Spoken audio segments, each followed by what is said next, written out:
ସ୍ମୃତି ସାନ୍ତନା digital ସାହିତ୍ୟ ଆସରର ଏ ବର୍ଷର ଶେଷ କାର୍ଯ୍ୟକ୍ରମରେ ମୁଁ ସୁଧୀରା ଲକ୍ଷ୍ମୀ ପଟ୍ଟନାୟକ କଟକରୁ କହୁଛି ଏବଂ ଏହି କାର୍ଯ୍ୟକ୍ରମର ସମ୍ପାଦିକା ସବିତା ମ୍ୟାଡ଼ାମ ଏବଂ ସମସ୍ତ କବି ଓ କବୟିତ୍ରୀଙ୍କୁ ମୋର ନମସ୍କାର।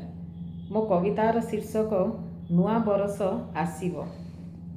ଏବେ ଆସିଥିଲା 2024, ଏବେ ଆସିଥିଲା 2024, ଭୁଲି ନାହୁଁ ସେହି ଦିନ। ଏବେ ବି ମନରୁ ଲିଭି ନାହିଁ ସ୍ମୃତି, କରିଥିଲୁ ଅଭିନନ୍ଦନ।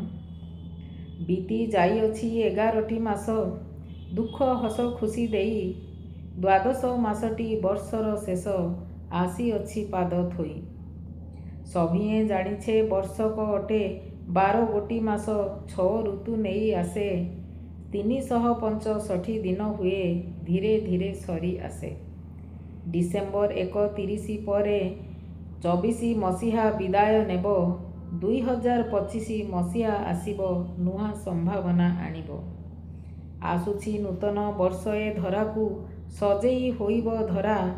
ଫୁଲର ତୋରଣ ଝୋଟି ଚିତା ସହ, ଆସିବ ଖୁସି ପସରା। ଶୀତ ଋତୁ ପାଇଁ ପରିଷ୍କାର ଲାଗେ ଚାରିଆଡ଼ ପରିବେଶ। କେତେ ରକମର ଫୁଟିଅଛି ଫୁଲ, ପ୍ରକୃତି ହୋଇଛି ସଜ।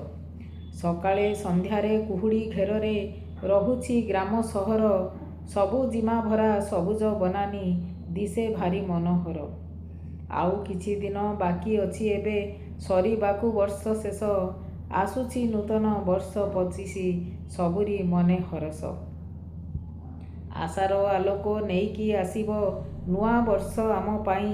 ଜଗତର ନାଥ କୃପା ଢାଳି ଦେବେ, ସଭିଏଁ ଅଛୁ ଅନାଇ। ଶାନ୍ତି ପ୍ରୀତି ସ୍ନେହ ଶ୍ରଦ୍ଧା ଭରିଦେବ, ସୁଖ ସମୃଦ୍ଧି ବାଣ୍ଟିବ।